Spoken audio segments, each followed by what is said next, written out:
Highland ramblings today, and I've discovered this wonderful stone built workman's refuge, and nearby is a lime furnace, a lime kiln for producing lime from the chalk, which seems to appear in layers in this area. Just want to illustrate the craftsmanship of this simple building. Dimensions inside are about 11 feet by 11 feet, and what is noticeable is the rock which they've used. It's local rock. There's a quarry a couple of miles away, but could have been excavated here, don't know, but it's a laminate. Part of it is a laminate stone, and you can see this in local buildings where it's been split, rather like slate. I think it's more bargate. It's not as fine as the slate itself. This is more textured. There we are. Quite peculiar. And they used the local sedimentary rocks around boulders, because I suppose there was quite a lot of glacial upheaval here, and when the land was cleared for agriculture, and I think it was about here, it does suggest to me that this was arable. On the clearing of the rocks, these were then utilised for building the refuge. And of course the lime would enhance the quality of the soil. That was its intention. A question I'd have is what fuel they used to convert the chalk into lime, and I think it may have been peat. But that would have that needs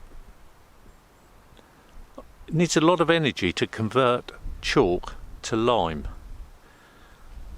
Be many tons. The ratio's I think 1:3, the fuel. Here we have substantial cornerstones.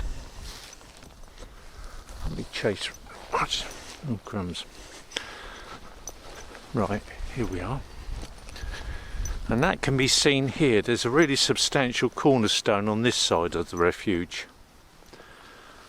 That's probably 3 feet across.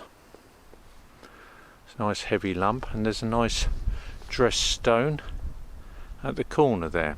So that would be substantial and hold the building together. The walls are about 2 feet thick.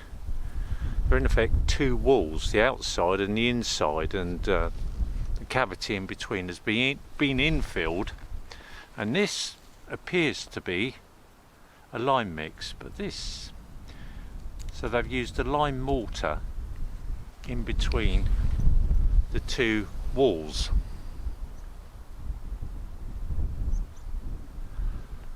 There's a window overlooking the lime kiln. Keep their eye on proceedings. There's the fireplace for warmth.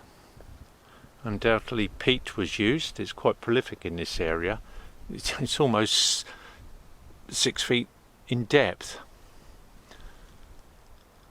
And that's a very fine lintel over the fireplace.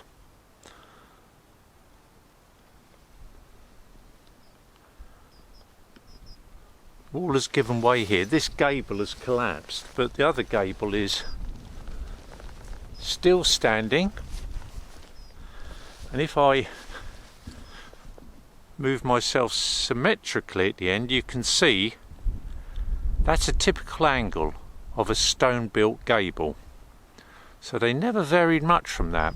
I've seen crofters, well, agricultural workers' homes, and the dimensions of those are the widths, similar width to this, which is, I think this is 11 feet. It seems to be quite common. But with the homes that were built for the workers, they were,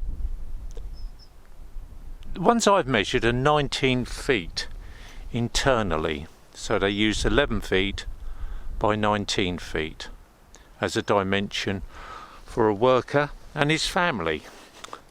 This I think is half that size, and that was intended for sheltering the workers so that they were living here on site.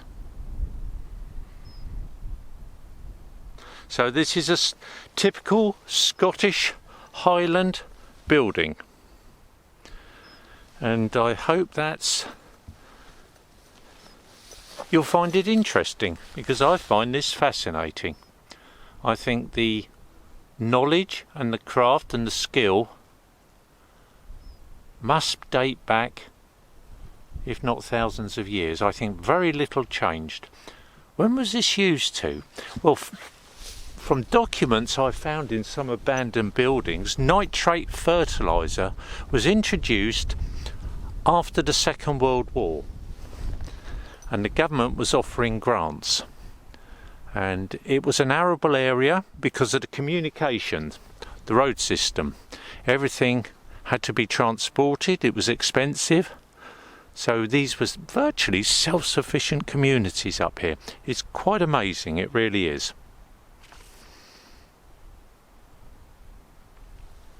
Thank you for watching.